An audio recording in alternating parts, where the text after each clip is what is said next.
Hello, everybody. Welcome to today's session. We're going to be looking at uncertainty as the topic. As you know, with this mini series, I've got my colleague and friend Kylie Zeal joining me for a bit of a discussion and more of a conversation around things to help us with awareness, with self-care, and just overall looking at our emotional well-being and the impact that obviously this pandemic that we're going through might be having on us if we're working in a clinical setting or working in primary care. So again, welcome, Kylie. Thank you for joining us in this discussion.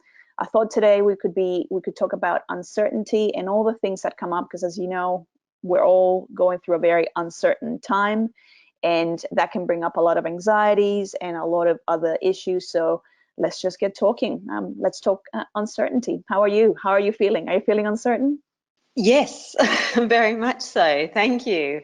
So I was just thinking to myself actually the ways in which it is impacting the uncertainty in the current climate, and I think you're aware that for the last year and a half I've been traveling around like a free spirit. I literally put everything I owned into storage and hit the road in my car simply because I could.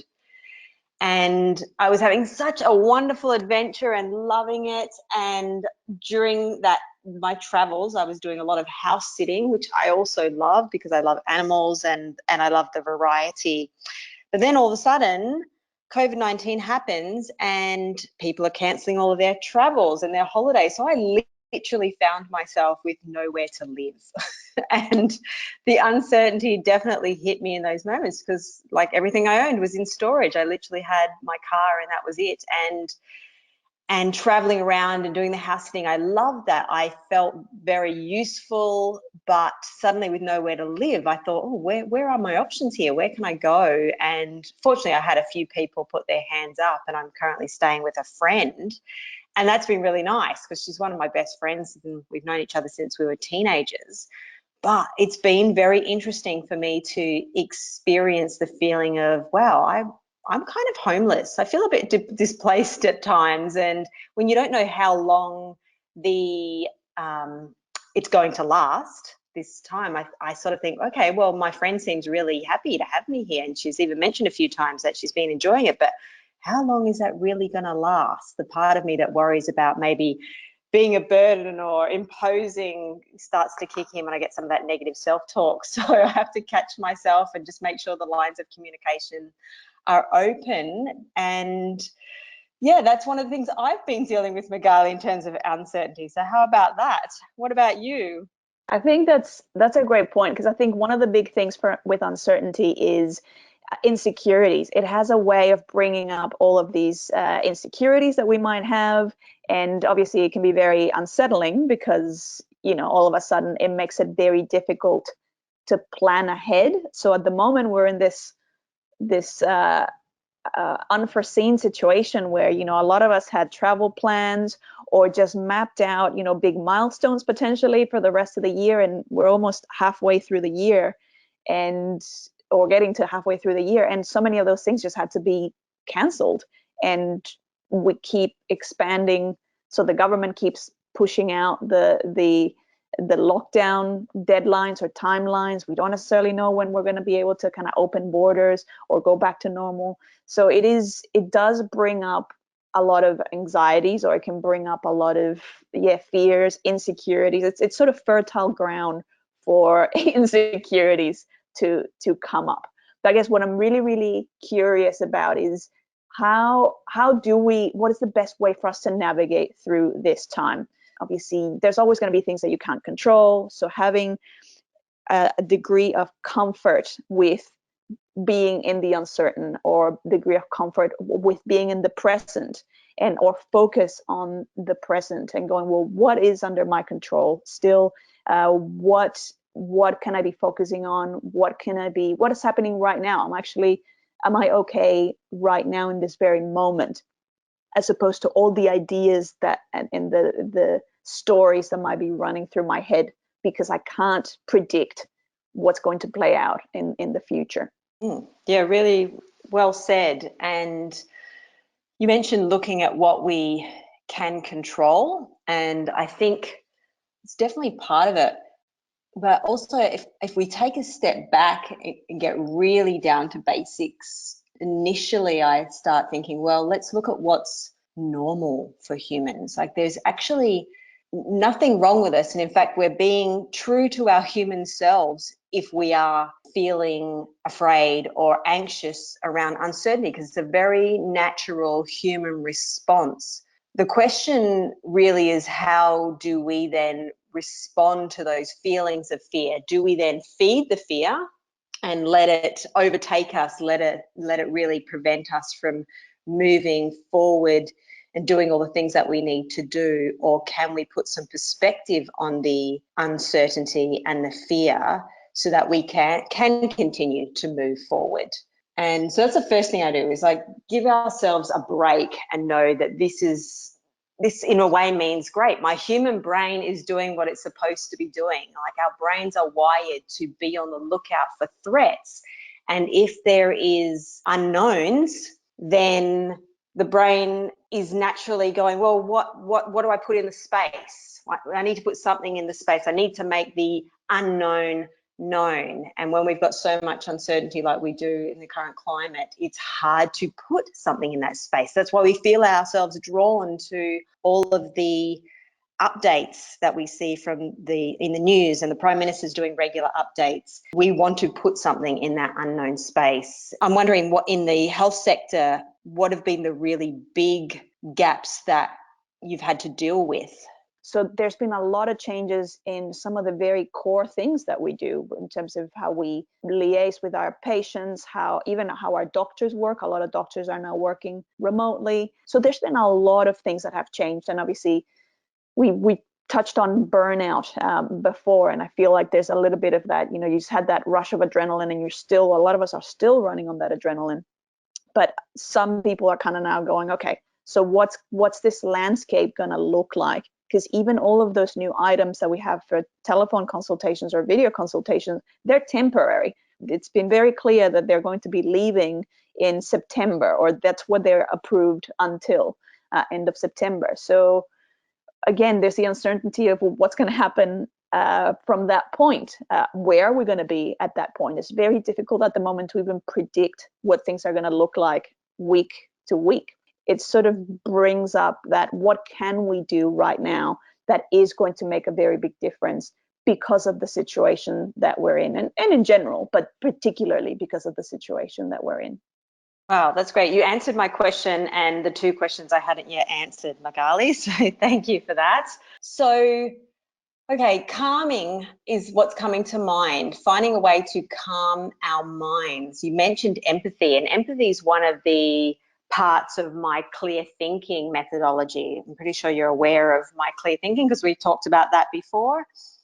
And I'll explain that now, because if we can engage with what I refer to as clear thinking, and it's more than just thinking with clarity, it's CLEAR is an acronym that I'll explain in a moment.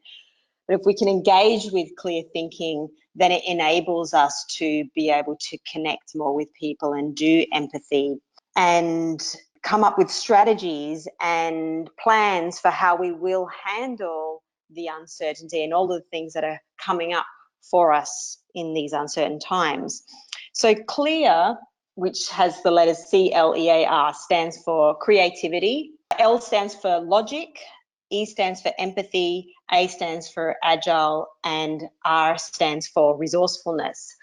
And these are all things that if we can engage with them, if I can be creative, that means being able to come up with solutions to problems, for example, or anything that comes my way. I need to be able to come up with ideas, or even if you've got kids at home, sometimes you need to come up with ideas on how to keep your children entertained. If I can be logical about what's going on, so often we go, oh no, if this doesn't get sorted soon, then everything's going to be terrible, or we're all going to be doomed. That's fearful thinking, and we all do it at times. We catastrophize.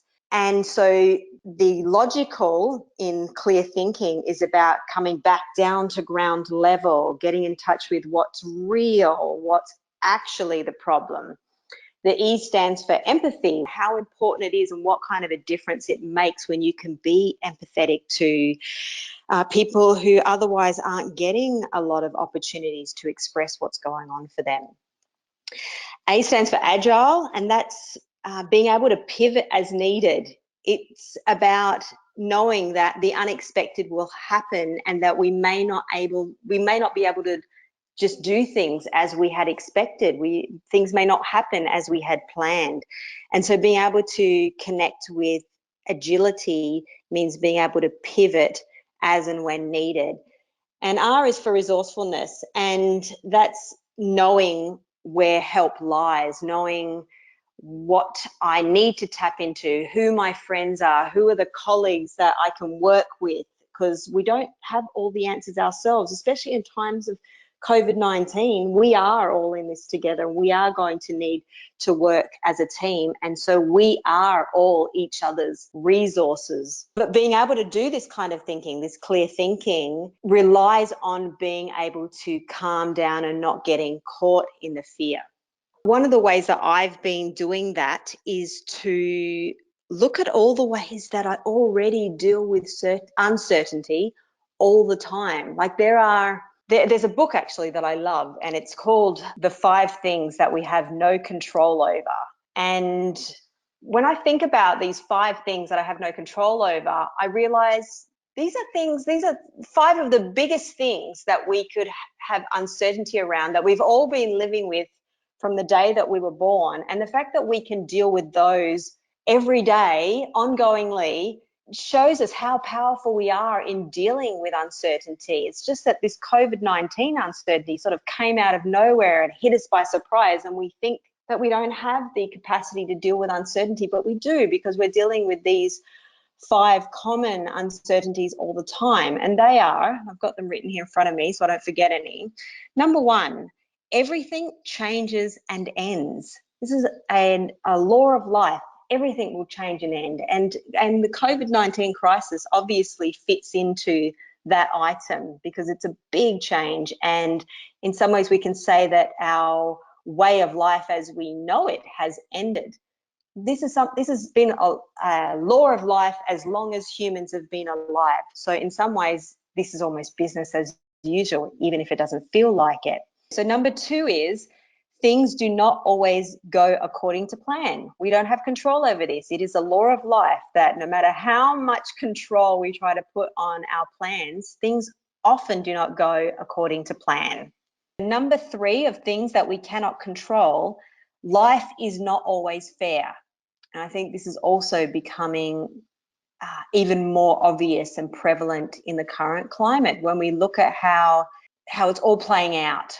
Who is getting COVID-19, what kind of treatments are available, who can get their hands on treatments, what kind of resources are available, some people or organisations, and who's not. And I see governments sort of trying maybe to be fair, but it probably wouldn't matter what they did. Somebody's going to miss out that probably shouldn't have missed out. And then I also look at people who I know who have pre-existing conditions, and they were already dealt an unfair hand, and now they've got to be even more careful in the current climate. So I feel like it's put a magnifying glass on this concept of life is not always fair, but yet this is a law that we've always had to deal with anyway. That's very true. And I was actually also thinking how you can listen to these things and go, oh, this is just so depressing, because it can be taken from a very negative point of like, oh, and that's out of my control, and that's out of my control, and sort of all pointless. It sort of brings up for me how important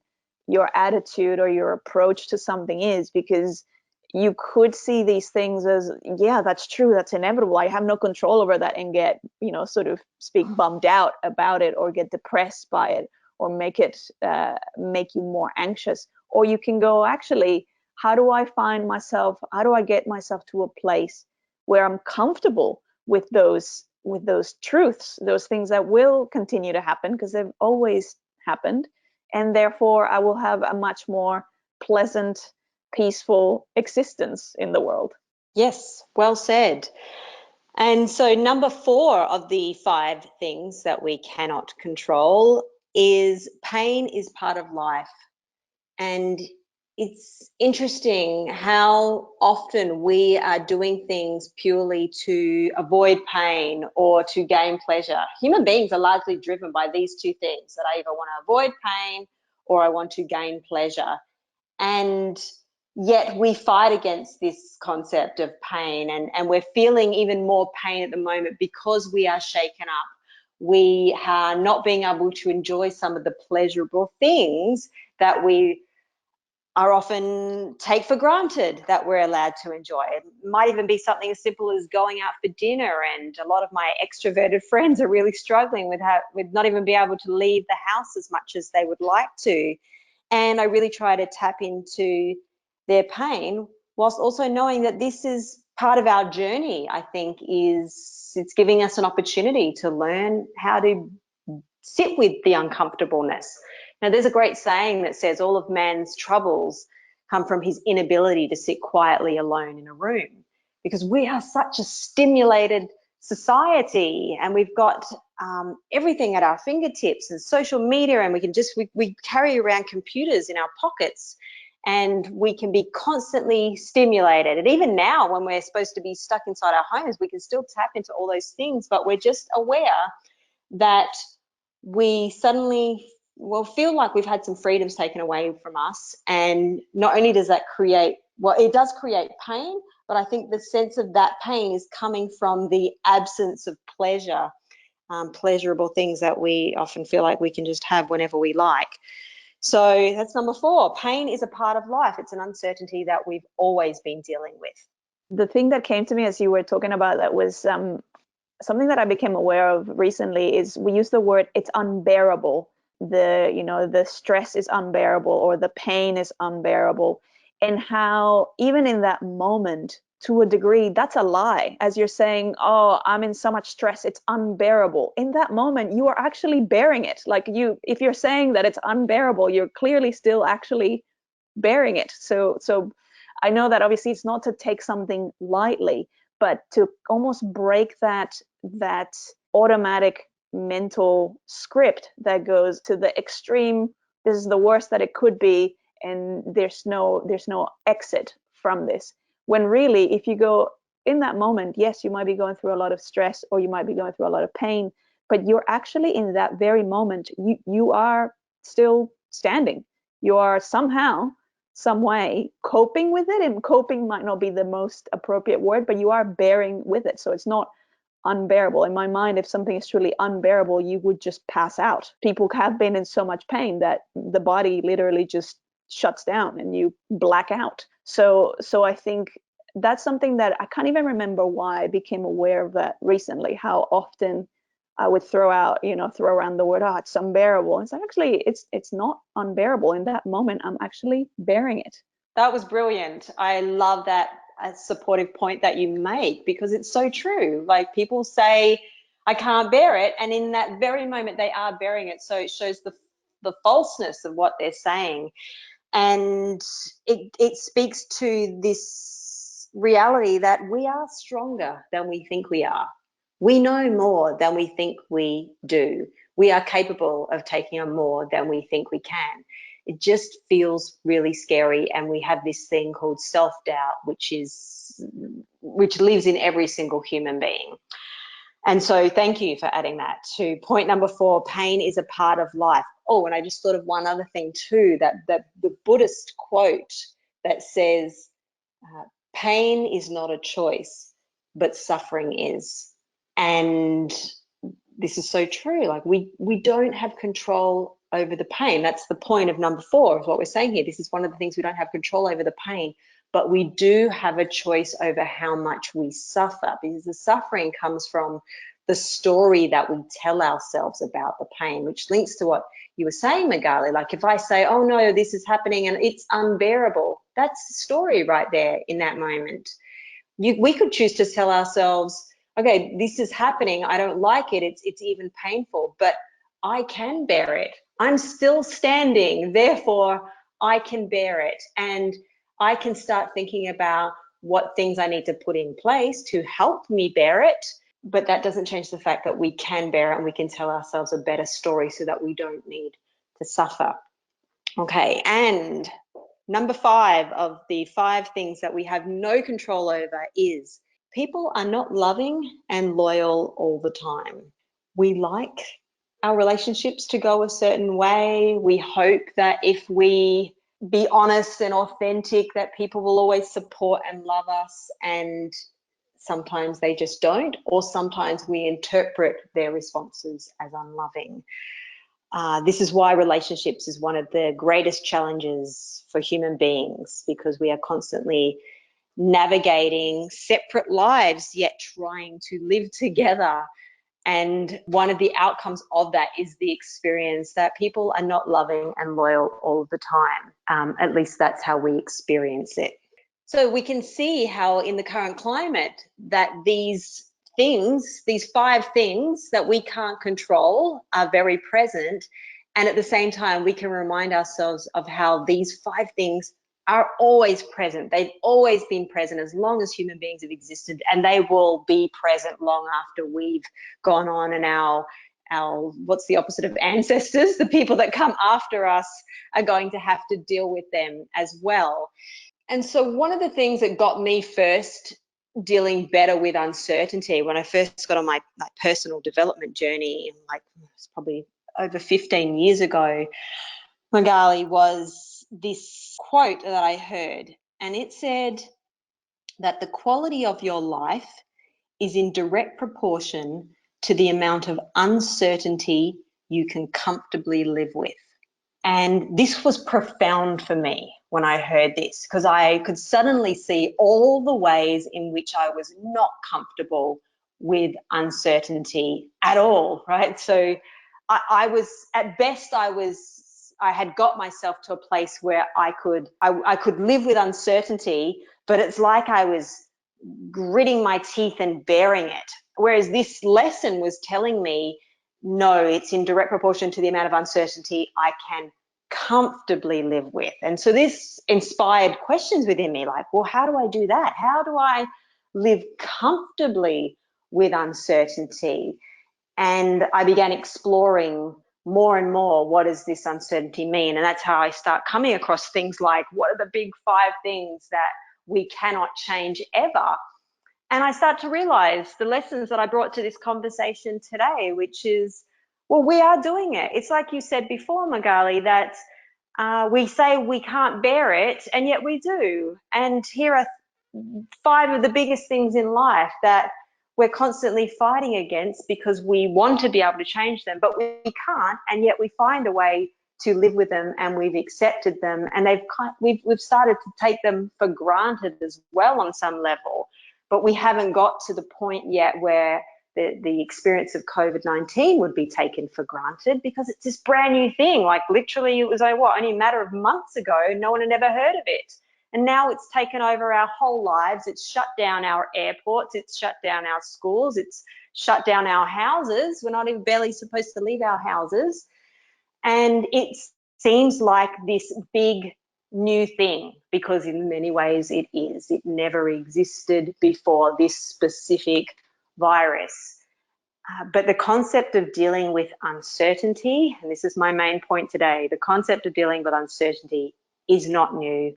We do it all the time, and we come out better and wiser and stronger. And that is one of the ways that we will deal with the current uncertainty, is to remind ourselves of those facts around how strong we already are, and how much we're going to learn, and how much stronger we're going to be, because we're willing to go through it with our eyes open and be willing to ask questions like, okay, well, what needs to happen, and how can I do better? And checking in every day with how well did I do just on this day? And maybe there was some things that you wish you had done better. Well, that's what tomorrow's for. Tomorrow is a clean slate, and you get to do it differently. And I think some of our fear around dealing with uncertainty is the fear of making mistakes. But don't worry about making mistakes, because they're also a pretty common law of life, right? The only way you would get through life without making mistakes is if you really did not even try. And this is a situation in which we all are forced to try things that we otherwise wouldn't have wanted to try. So that's my key takeaway for today, is reminding ourselves of how powerful we are, because of all the ways that we already deal with uncertainty.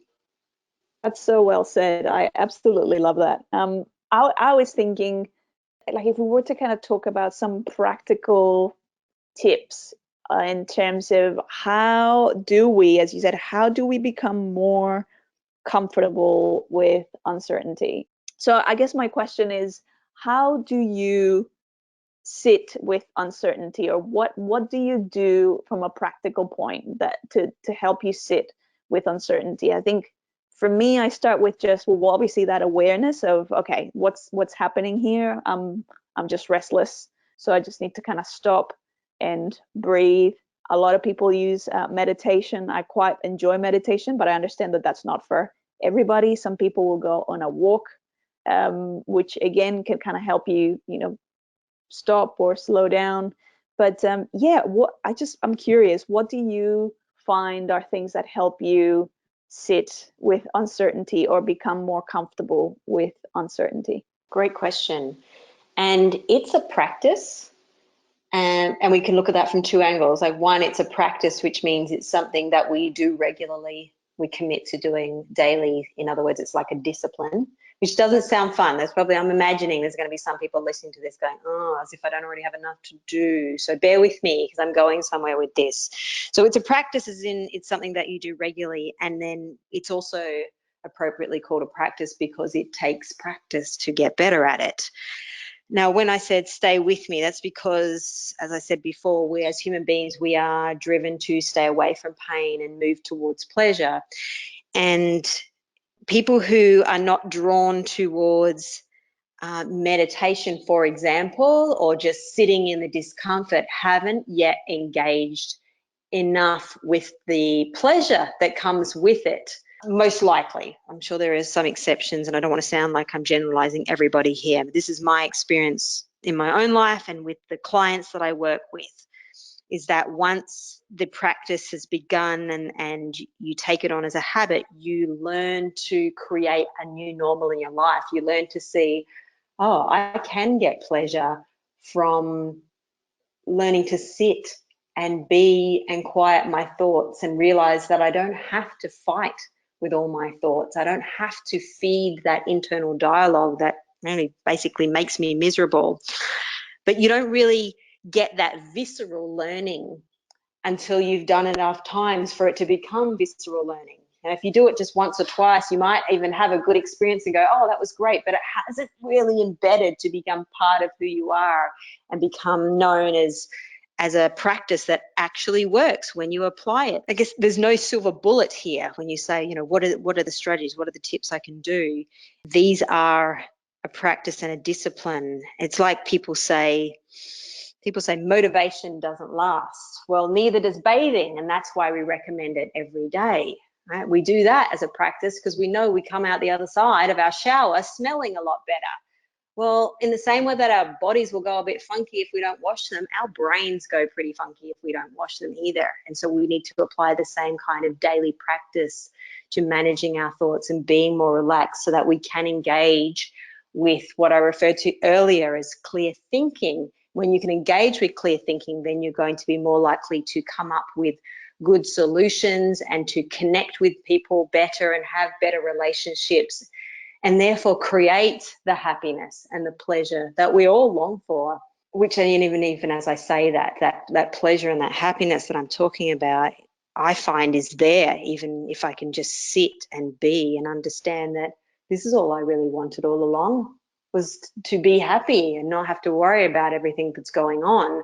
It doesn't mean I can just sit and do nothing all day long, but I realize that I can get clarity around what's going on. I can be more logical around what's going on, therefore not magnifying, catastrophizing what's going on. So let me check in, Magali, because I feel like I may not have got as practical as you wanted. Oh, I think that was perfect. I love the analogy of clear thinking as essentially like it's brain hygiene or almost like mental hygiene. You know, it's like we're pretty good in our modern societies at keeping our personal hygiene under control, because you know we have to be out and about and in a workplace situation, and you know mixing with other people, and so we know we have a shower every day, we brush our teeth, you know, twice a day. We may or may not floss, but then when it comes to your kind of mental well-being, a lot of times we get a bit, yeah, there's nothing necessarily that we do around that. And why not? We live in our minds, or we rely on our minds for everything that we do, and our thoughts and our emotions. So I love that concept of yeah, looking after your brain, and it being a practice, and it being something that is not going to naturally magically just happen. It's something that you're going to have to put some focus into that area. There was an exercise called "What's the Worst That Could Happen?" Is that something that we can talk about? Definitely. It's one of my favorite exercises. It is dealing with the worst case scenario by getting logical about what the worst case scenario is. Because far too often when we start getting into areas of uncertainty, or it looks like something could go wrong, or we fear, let me try and think of a real world example. Like, let's say someone was fearing that they were going to lose their job. Then what the human brain often does, and if your brain does this, just know you're human. This is a very typical human response. In a place of fear, the human brain will go, oh my gosh, if I lose my job, then everything will turn to crap, you know, and that's where we stop. The brain just goes, everything will be horrible, full stop. And we allow this notion of everything, as in all encompassing, will be horrible, and that triggers all the fear, and we just can't get beyond this notion of everything's going to be terrible.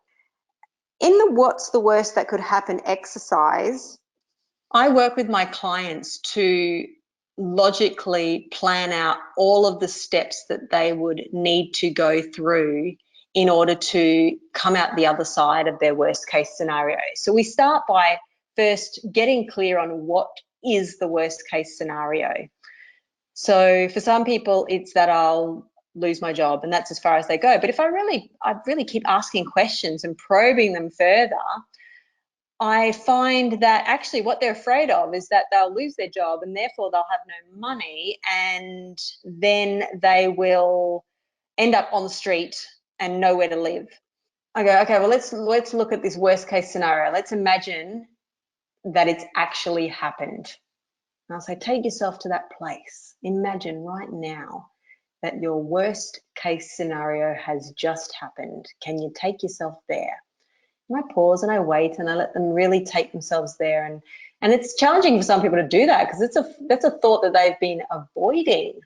Even though it's only in their own minds, they've been avoiding this fearful place. So I tell them, just trust me here. It's not actually going to happen in real life. It's amazing that I would even need to say that to them, but I do need to remind people of that sometimes. And it's not like we're going to make it happen just because we're imagining it. And they take themselves to that place. And once we're in that place of the worst case scenario, we go, okay, what now? What is the first thing that you would do in your worst case scenario? And if your honest answer to that is, well, the first thing I would do is just fall apart and burst into tears, that's okay. That's your honest response. And that might be a very appropriate response. You know, if you've lost your job and everything feels overwhelming, it's probably a very appropriate response to have an emotional response and to just cry. Here's the thing about crying though, it doesn't last forever. If you cry, it's unlikely you're just going to cry ongoingly, indefinitely. No, after a few days maybe, or maybe not even that long. It might only be a few minutes of crying before you get to this point where you go, okay, well, now what am I going to do? And we look at the next thing. What's the second thing you're going to do?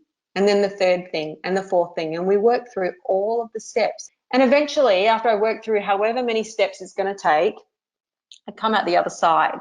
And usually when I work through this exercise with clients, we find that once they've reached the other side of the exercise, they've come out wiser and stronger, and often finding that the thing that they thought would be so horrible was not even such a bad thing, because they'd realized all of the things that they would actually get out of that experience and process. And it becomes something that they usually laugh about, because they realize, wow, I was giving so much fear and energy to this thing. It was controlling my life because I was so afraid that it was going to happen, that all of the actions and everything I do was about avoiding this terrible thing, which, one, is unlikely to happen anyway, but two, if it did, you could handle it. And it's the knowing that you could handle it which reduces, if not eliminates, the fear around it. That's great. I've enjoyed this conversation so much and so thoroughly. So thank you so much for this. I usually try and summarize, but I feel like we've covered so many things that it's going to be a bit of a challenge. We started out with the fact that feeling anxiety or fear around uncertainty, that is a very natural thing as a human being to experience. We looked at clear thinking, so being clear, being an acronym for creativity, logical, empathy, agile, and resourcefulness. So clear thinking, that model is something that Kylie developed herself, and it's covered in which book is it under? It would be the book Dance on the Ashes. Yeah. I actually also just started a Facebook group called Clear Thinking Women, for women especially who want to get in on that. So we can put a link to that too if you like. Yes, we'll put a link to that as well. We talked about the 5 things we can control. Who's that book by? The author's name is David Rico, and the book's called The 5 Things We Cannot Change and the Happiness We Find by Embracing Them. Great. And then we also looked at, pain versus pleasure, and how so many of the things that we do as human beings are either because we're moving away from pain or we're wanting to move towards pleasure. We looked at how the quality of life, that beautiful quote of the quality of your life, is going to be kind of like directly proportional with how comfortable you're going to be with uncertainty, or how much uncertainty you're going to be able to sit with comfortably. So that was super interesting as well. We talked about meditation and that how do you sit with some of the feelings or things that might come up. We talked about, again, that clear thinking being like that brain hygiene. We're very good at our physical hygiene, but that emotional kind of clearinghouse of your mental health and well-being. And I'm sure that I've missed a couple of things, but again, Kylie, thank you so very much for your time today, for all your experience and your wisdom. Thank you, everybody, for listening in. Hopefully you found this mini-series helpful, or you picked up some tips, or just enjoyed the conversation in general. If you want to learn more about Kylie, you can check out her website. It's Kylie Zeal, that's KYLIEZEAL.com, KylieZeal.com. And that's where you can check out all the other things that she does and look at her books, get her books, they're all available. And anything else from you, Kylie? Oh, you've summarized it really well. It's always a pleasure, Magali. I look forward to any more chats that we have in this series, because I'm really loving it. So thank you for inviting me. Thank you for joining us. All right. Thank you, everybody. See you next time. This mini-series is presented by HotDoc. For more resources and peer support, join our Facebook community For the Love of Healthcare, where thousands of healthcare workers come together to ask questions, share ideas, and blow off a little steam. And to learn more about how your practice can use HotDoc to better engage your patients with online bookings, recalls, electronic patient registration forms, mobile check-in, and more, visit hotdoc.com.au. That's HOTDOC.com.au.